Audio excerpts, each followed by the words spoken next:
Texas is now reporting that 28% of the farm workers are not showing up for fear of deportation. How are those eggs? Oh wow, we have some breaking news. It turns out that if you deport all your farm workers, nobody's around to pick your crops. Groundbreaking stuff. This New York Times article by Linda Chu reports that the Trump administration, the same people who promised a 100% American workforce with higher wages and better benefits, just quietly filed government paperwork admitting their crackdown is causing, and I quote, significant disruptions to production costs, threatening the stability of domestic food production. They wrote that with their hands and submitted it to the federal government. So what's the master plan? Now, stay with me here. Their plan is to bring the immigrant workers back. The ones that they just deported, except this time they're gonna pay them less. Because in 2025, out of more than 400,000 farm job postings that legally required an American applicant first, 182 Americans applied. 182. And a farmer in Colorado said it so the rest of us didn't have to. We can't farm without going back to guest workers. Going back. Billions spent, families destroyed, people died, and the conclusion after all of that is, okay, fine, we need them, but let's slash their pay by up to $7 an hour and make them live in employer-owned housing. A New York Times journalist called it exactly what it is, indentured service. That's the 100% American workforce they promised you. Receipts, not speculation.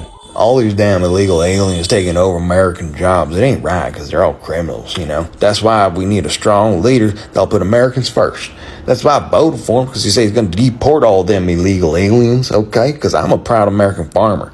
I don't need no illegal immigrants taking over my jobs. Ain't that right, Jose? Jose? Juan? Pedro? Where did y'all go? Hey, where did they go? They left. Why did they leave? They got work to do. Because they were illegal, and you voted for the guy that wants to deport them. Not really the most stable working environment.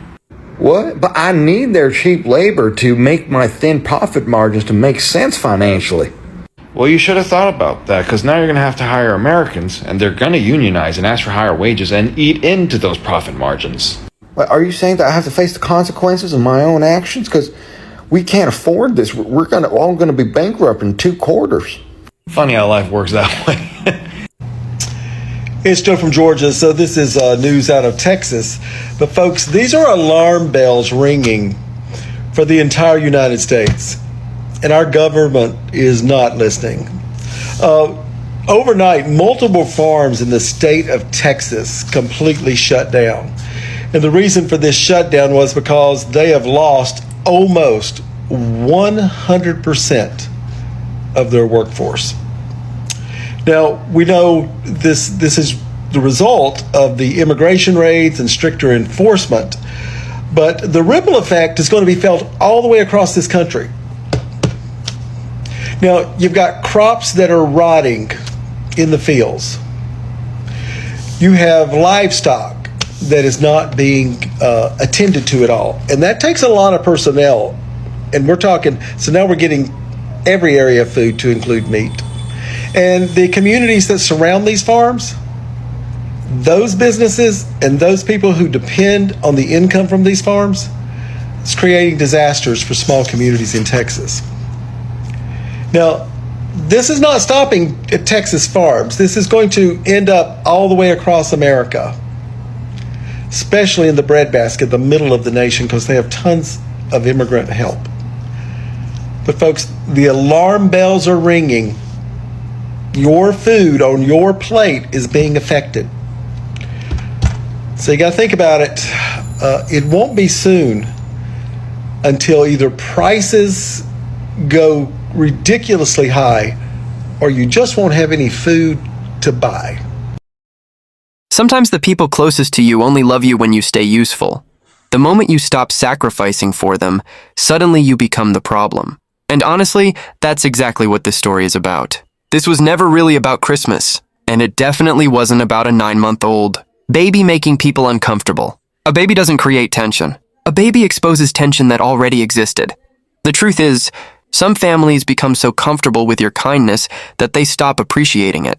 They expect it. You help them financially, emotionally, mentally, and after a while they start acting like you owe them your peace forever. That's why they laughed when she finally stood up for herself. Because toxic people usually believe your boundaries are temporary. They think eventually you'll feel guilty. Come back, apologize, and continue tolerating the disrespect.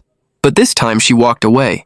And honestly, I think a lot of people understand how hard that is. Walking away from strangers is easy. Walking away from people you love, people you grew up around, people you spent years helping, that's painful. But sometimes love without respect becomes emotional slavery. The biggest moment in this story wasn't even the argument. It was the fake apology afterward. They showed up acting nice, pretending everything was fine, because they thought they could manipulate her back into the same position again. Then one phone call exposed the truth. They had planned the entire situation believing she would fold like always. And that changes everything. Because once you realize people only value your silence, your money, or your sacrifice, you start seeing the relationship differently. You realize they were attached to your usefulness, not connected to your heart. And honestly, the moment she chose her daughter over their manipulation was the strongest part of this entire story. Because once you become a parent, your priorities change. You stop asking, how do I keep everyone happy? And you start asking, what kind of environment do I want my child growing up in? No child deserves to grow up watching their parent beg for acceptance. And the saddest part? The moment the money stopped, the love disappeared too. That tells you everything you need to know. Real family doesn't disappear when benefits disappear. Real love doesn't come with conditions. Sometimes people don't actually miss you. They miss what you were doing for them. But in the middle of all this pain, there's also freedom. Because for the first time, she stopped choosing guilt over peace. She stopped choosing family pressure over self-respect. And honestly, protecting your peace will always offend people who benefited from your suffering. At the end of the day, she didn't break the family apart. The family broke itself apart the moment. They valued control more than love, and money more than connection.